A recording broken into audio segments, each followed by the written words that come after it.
বিসমিল্লাহির রহমানির রহিম। আমি আছি আপনাদের সামনে মোহাম্মদ। এখানে দুর্ঘটনা হয়েছে, আমাকে ডাকা হয়েছে, আমি এসেছি। না কয় আমাকে বিউনে যে আমরা তোর কবের কইছি তোর কলম বেতন কাটবো না।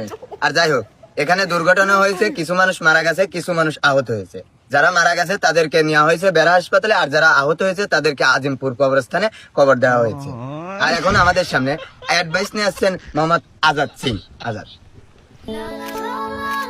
রয়্যাল পিনিকে শেষ হাত দাম কেন বলবো, মাত্র 7 টাকা। হে দর্শক, আবার আমরা ফিরে আসলাম অ্যাটের পর। এখন শোনা যাক মৃত ব্যক্তিদের কাছ থেকে কি বলতে চাই তারা। তে বাপু তুমি আগে কইবে না তুমি আগে কইবে? যে কইবে উপরে উঠে আসো। তাহলে আমি তুই কই, আমি ভালো কইতে পারবো না।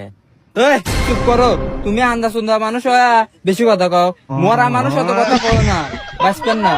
আরে কাকা তুমি বড় আছো, তুমি আসো, তুমি এসে কথা কও। আর তুমি যে বাসা লক্ষ্য হয়ে থাও। হে বাপু, ওগুলো তো এভাবে করতেছে কে? ওরা না ভালো মনের মানুষ, মানে হেলাইছে আও লাটাই। কাকা কি দেখি ক, আমরা তো মারি নেই, আমরা এই জায়গায় মরে গেছে তো আমরা আইছি। আর ওরা মরছে কে করে হেতে হুন বেরাইছি, আমরা হচ্ছে নিউজ চাইছি, ওখানে ইন্টারভিউ দিচ্ছি। আর আমার খবর কই? ও ও ও তোমরা তাহলে সাংঘাতিক না? কাম হইছে আজকে। ধুরু কাকা কি দেখি কও, আমরা তো সাংঘাতিক না, সাংবাদিক। ও তোমরাই তাহলে সাংবাদিক। তোমার খবরে তাহলে কিরণ মালা নাটকটা দিও।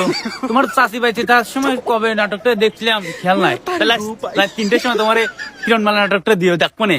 ধুরু কাকা কি দেখি ক, আমরা হলো সাংবাদিক, আমরা হলো জনসাধারণ নিয়ে কাজ করি, সামনে বুটা বুটি এইসব নিয়ে কাজ করবো।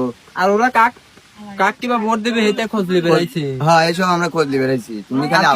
তুমি বুড়ো হয়ে গেছো, বেহা হয়ে গেছো, আর তাও তোমার তেল কমবে না। বাইনচোদ তেলের কথা করছে। আমি হারান তেলের ব্যবসা করি, তেলের সুদাই আমার করছে। কাকা তোমরা তাহলে নির্বাচন কাম করতেছে আও, তাহলে আমাকে দিয়াটা তেলে দেওয়া যায় না, দিলে তো খুব উপকার হয়। তো কাকা আমি ইলেকশনে দাঁড়াবো বুদ্ধি মার্কায়, আমাকে ভোটটা দিও নাকি। আমাকে বেশি না পারাইলেই হবি, আর কিছু চাই না আমি। ধুরু কাকা কি দেখি ক, আপনারা দেখতেছি ডেঞ্জার পপ লাইন। আর কাকা মুয়ের বাসা করে ঠিক করো, না হলে চাপা চুপ খুলে শেষ কোনে মুয়ের বাসা ঠিক করো। আর আজ তো আমরা ওকে কাছে যাই। কি কাকলে তুই কথা কইস? কার চাপা শুভ বাংলার চাইস তুই? তুই চিনিস আমাক? আর তুই কার তুমি দাঁড়া লইছিস? বছরে 3 করে ছাল পাল ধর্ম নেই, তোর মতন ছাল পাল আমার টেঙ্গি মানে বাইলে কোনো ভালো হবি না। যাই হোক, আমরা এতক্ষণ বিভ্রাটের ভিতর ছিলাম, এক কাকার হাতে বেদা লাগছিল, আমার কামে নেই। কাকার বয়সে আমার কাকার বয়সের মতো, নাহলে কাকার বাইরে একবার ধুমো ওঠালে নাহলে বয়স হলো, নাহলে 13 বছর। আর তোমরা ওটো উঠে আসো। মরা মানুষ এতক্ষণ হইতে ওটো। স্যার লাশ কথা করছে না, নিঃশ্বাস নিচ্ছে না, তার মানে কি?